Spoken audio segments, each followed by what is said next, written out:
absolutely nuclear regulations, at least in the minds of the United States' elite, on rare earth minerals. The reaction has been absolutely catastrophic. Trump threatened 100% tariffs. He had to roll that language back when the world market sank. China's doubling down and saying regulations on rare earths are important because they're key to military use, the United States, and therefore China has the legal right to uphold peace and stability worldwide by making sure they know how they are being used. China decided to go for tech decapitation.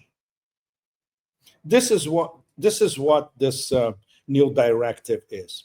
This proves that Xi Jinping and the Politburo lost their patience completely with the stupidities from the circus ringmaster.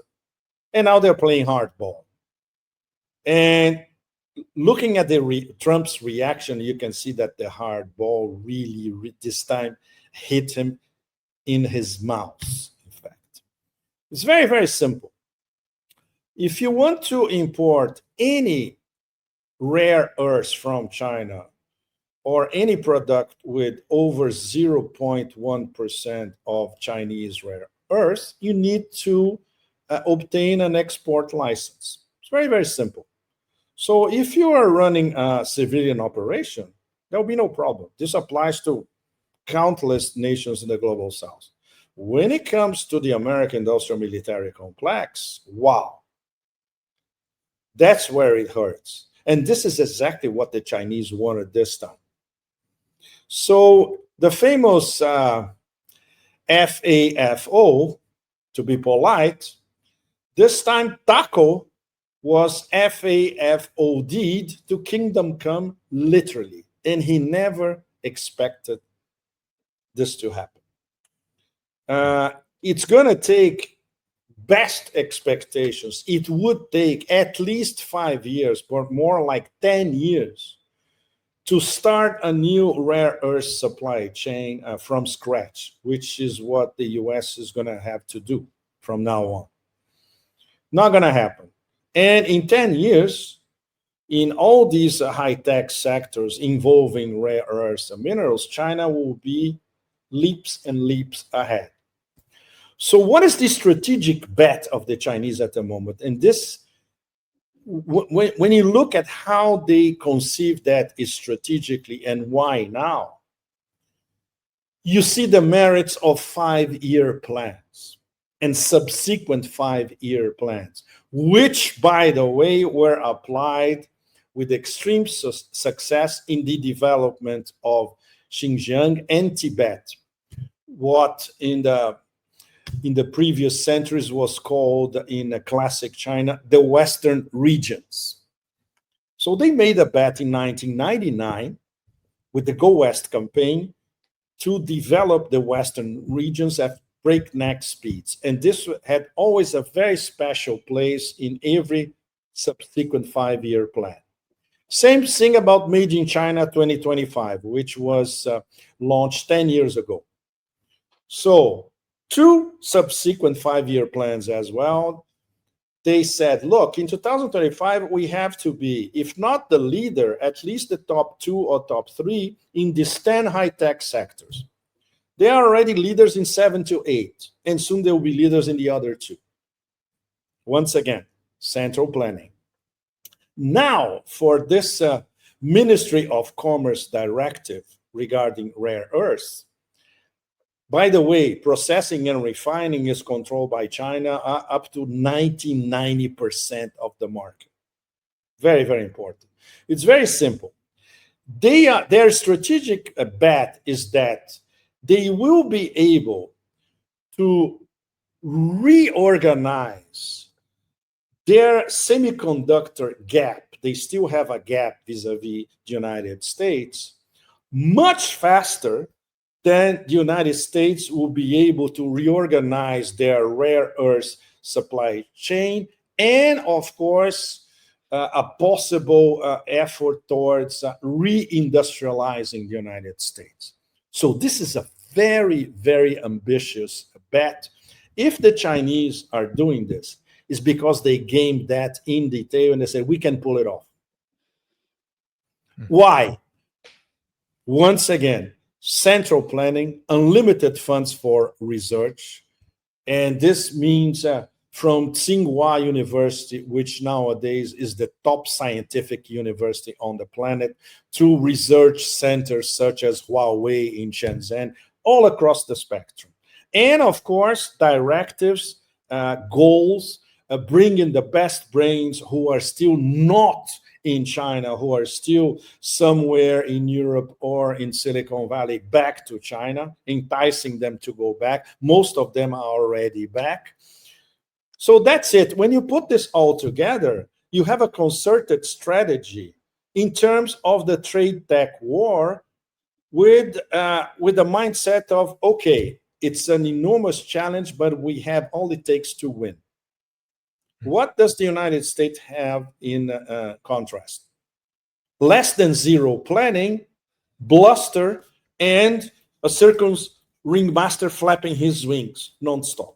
That's what they have. You mentioned the RIC, Russia. I think you're referring to this time India and China, and how Trump has essentially isolated and provoked all of them to pursue at the same multipolar path at the same time. There have been all these talks about Russia now through these leaked documents through Black Mirror hackers group saying that Russia has been supplying Iran with, I know that you put this on your Telegram too, with Su-35s. When we look at it this way, we have China really going nuclear on the US's military industrial complex with these rare earth regulations.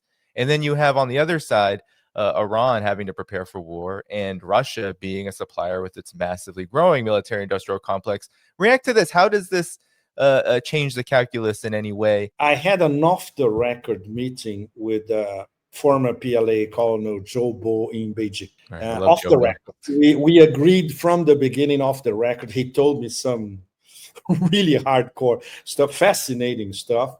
He asked me questions about Russia. So basically, he talked to me about China and I talked to him about Russia. And what I can tell you and all of you guys is that he acknowledged very diplomatically that China is helping Iran in lots of areas. I cannot specify, but I'm sure all of you have a pretty good idea. Just as much as the Russians never on the record tell anybody, not even Russian media, not even people who interview Peskov or Lavrov on a daily basis, what they are actually sending to Iran. And we know they are sending a lot of very important stuff because there are Antonovs landing in Tehran practically on a daily basis. So what we can say is that Russia and China, part of their interacting and overlapping strategic partnership, these three, they have strategic partnerships among themselves as well. And obviously, the three of them know very well that an attack on Iran, I wouldn't say is practically certain, but is bound to happen within the next few months. All this diversionist tactic that, Netanyahu sending messages to Putin, right? To third parties that we're not interested in the war. This is complete bullshit. Nobody trusts, of course. So maybe the timeline was pushed further back towards, let's say, a few months from now, early 2026 or spring of 2026. It's not going to be between now and the end of the year, because the main objective now is to divert attention from the genocide.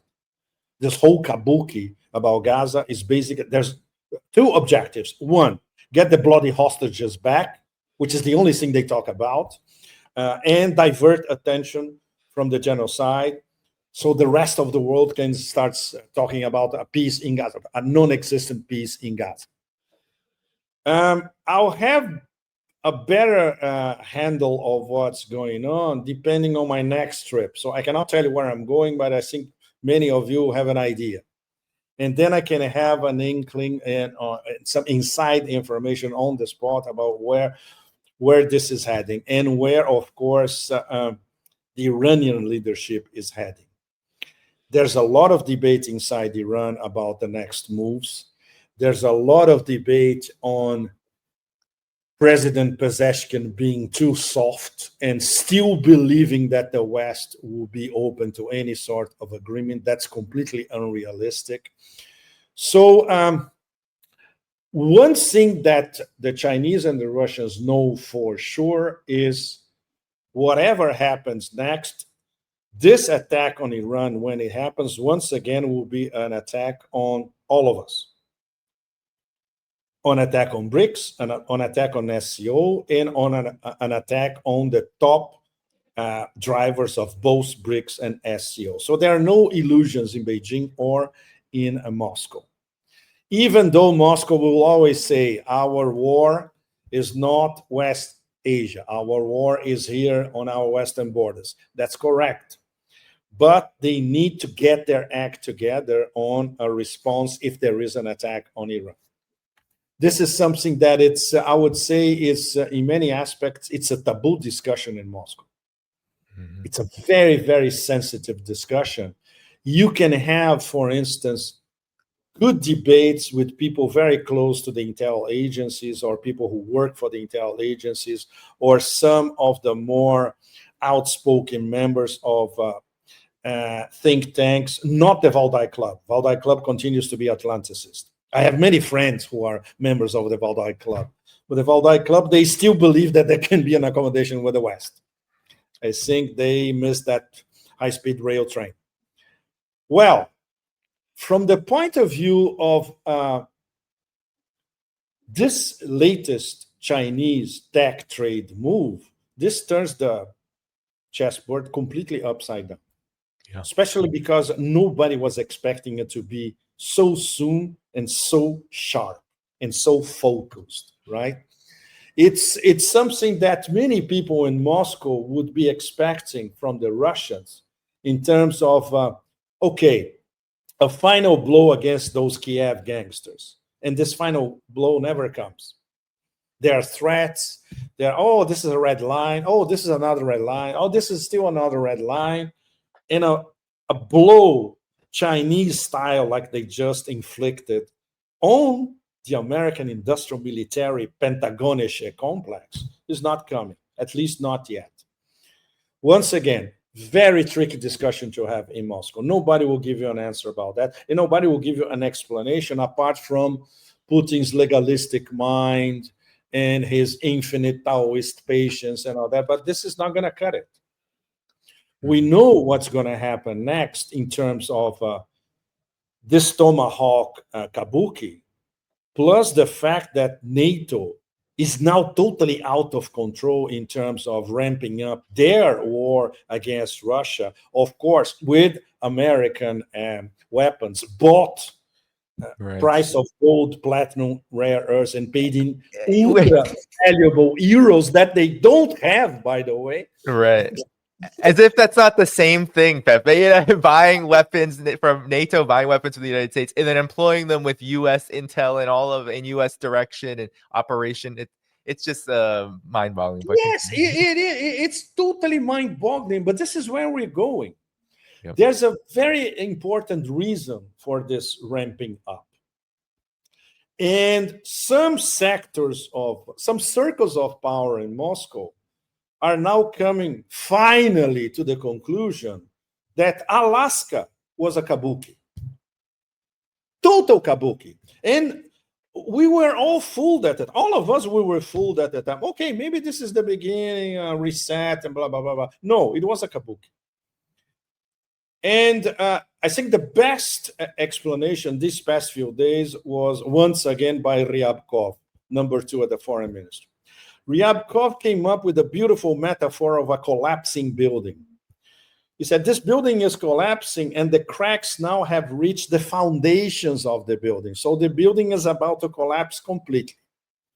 And then he added, look, from our side, we are interested in, okay, let's rebuild this construction as soon as possible. But we don't see any interest on the other side to start doing this. So basically, Ryabkov is saying, Russia-U.S. relations are back to square one or square zero. for that matter.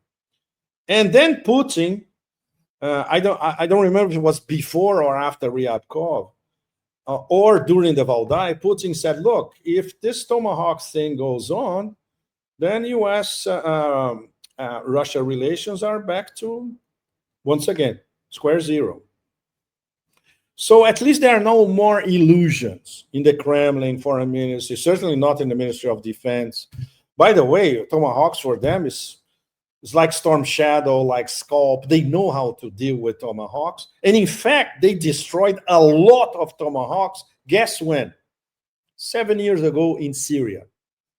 So plenty of experience in this smashing Tomahawks. It's not going to change anything in the battlefield. And Putin also said that. It's not going to change anything in the battlefield. But that's very serious. The US is giving top-of-the-line intel to Kiev. So Kiev, with what they already have of long-range missiles, can attack oil refineries and even pipelines deep into Russia. NATO is getting into this game. So the Tomahawks, if provided, will get into this game as well. So what will have to be the Russian response? Another sneak in Ramstein, or another sneak in some back of beyond in Poland. Will they do that? Once again, Putin's legalistic mind, probably not.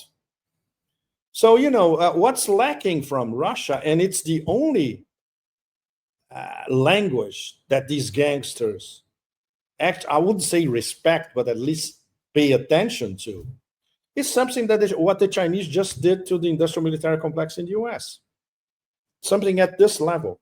And the Russians are not there yet. And they keep, we advance, we are conquering one village every week and all that. So this can go on for another 10 years. It's ridiculous.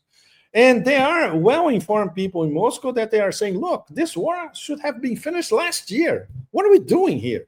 Are we going to 2028, 29, 30? And then on 2030, NATO says it's going to be the NATO war against us, and we're still going to be fighting in Ukraine.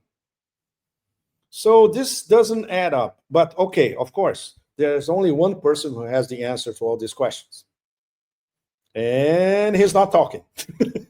I actually wanted to bring up what the Ministry of Commerce said, just so you can comment on this regarding the table turning a move that China made, which, to your point about what's happening with Iran, Russia, maybe assistance to Iran militarily, and also Russia's own predicament, having to fight what is turning out to be a forever war with NATO. All of this is going to lead eventually, as you said, to a major clash, clash because of moves like this. I mean, this is a huge move. This is what the Ministry of Commerce said about it in response to Trump. It's a legitimate action by the Chinese government, but they didn't highlight, the person who posted this didn't highlight what I thought was the most important part. China, as a responsible major country, employs major export controls on related items according to the law in order to better defend world peace and regional stability, and to fulfill non-proliferation and other international obligations, because rare earth minerals, in the context of frequent military conflicts in the world, China has taken note of the important uses of these medium and heavy rare earths on related items in the military field. And here it is. Legitimate action by the Chinese. Absolutely. Of course it is. Because they know that what the Pentagon is going to do with that. In fact, is already doing, already been doing, will continue to do. Not to mention that some of this stuff can end up, guess where? In the hands of gangsters of the Kiev mold, or worse, or reconditioned ISIS everywhere. They're absolute, or can you imagine a sort of semi-nuclear branch of the East Turkestan Liberation Movement, a team. Uyghurs, hardcore Uyghurs indoctrinated by MI6 and CIA. This could happen, of course. And MI6 and CIA would hand over these weapons to these people easily. Okay, now go to Xinjiang and blow it all up. Of course, the Chinese have to be worried about it. But obviously, Mostly, it's about the Pentagon. And the Chinese are very good at hitting where it hurts. And they continue, because after the response to the rare earth, I don't know if you saw this, to the rare earth regulations, they did this. So the Cradle, which you also contribute to, the Ministry of Foreign Affairs of China said, we will fight to the end. This is what they've been saying since the beginning of the trade war. But this is the move they made on October, as we speak. In October, it has imposed sanctions on U.S. subsidiaries of a South Korean shipbuilding firm. The Chinese government has also vowed to fight the trade war to the end. 5 U.S. subsidiaries of South Korea's Hanwha Ocean Group were targeted by Chinese sanctions. And this comes, Pepe, as the U.S., before the rare earth regulations came into effect this month in China, the U.S. was targeting Chinese shipping with international restrictions, sanctions, and the like. I have a list somewhere, Daniel. I don't think I'll be able to find it now. But everything that the U.S. was sanctioned before the Chinese lost their patience. Yep. It's rows of companies in every domain. So obviously, when the Ministry of Commerce saw the list of everything that has been sanctioned, we have to stop this thing. So they went for the nuclear option. Obviously. Don't provoke a superpower like this. And you think, no, they're never going to. And that's exactly the difference now between this Chinese response and the Russian non-response to the provocations. I wonder if this is being examined in detail by the Kremlin, by the Ministry of Defense. If not, they should, right? And obviously, when they look at this absolutely ghastly Zionist axis, the Trump-Netanyahu continuum, the power of the Zionist backers and donors behind Trump. Right. You saw them, Adelson. Yes, you saw them. You saw them in action. All of us saw them in action, and it's frightening. It's frightening. It's absolutely frightening, right? And you add to all that the Russophobic mindset of American elites and Anglo-American elites as a whole. When you put this all together, and of course, the vassal state of mind of the Russophobic European elites. When you put this all together, in terms of Russia, the Russians by now, they should know in detail that the forever war against them is a forever war, really. And there will be no respite, period. So they have 2 ways to deal with that. Postpone a final conflagration, which would be inevitable between NATO and Russia, or go for an Oreshnik message and say, look, you're not paying attention. This is Mr. Oreshnik's business card. You're still not paying attention. Here's another one. That would be the only way to catch their attention. But we're still not there yet. Far from it, Right. So many of us are expecting, okay, if there is a Tomahawk launched against a very valuable target deep inside the Russian Federation with the possibility of civilian casualties as well, Russia is going to respond with an Oreshnik. Not necessarily. We don't know. Probably not. And then Putin will come up with another excuse. So, I think it's coming to the crunch, the whole thing. Right. It's coming to the crunch. And it does not depend on a Russian total victory in the next few months, because there won't be a total victory in the next few months. This thing will drag on and on and on and on and on. Right. What the Russians should know is that now this Zionist axis, Atlanticist, Russophobic Western front against them is ironclad, and it's not going to dissolve. Right. Forget Pepe. Alaska. Forget any sort of next Alaska. Forget about another Trump-Putin phone call. This is all bullshit. Nothing's going to change. On the contrary, ramp up is the way to go. Right. Pepe, before I let you go, your final reaction, this is like the cherry on top to everything we've been talking about, especially Oh, regarding the China. September exports. This is The fantastic. It's fantastic. 8.3% growth of overall exports that China has put out to the world amid all of these tariffs and, of course, renewed threats. But exports to the U.S. have fallen 27%. They fell 27%, exactly. But exports to the ASEAN nations, To the EU, ASEAN, they are on and up and up and up. This 15, is something we 10, and discuss here in Thailand all the time. 56 to Africa. 56%. You bet. Anyway, And your final thoughts. to Africa. Absolutely. So, well, once again, proves the point of the Chinese.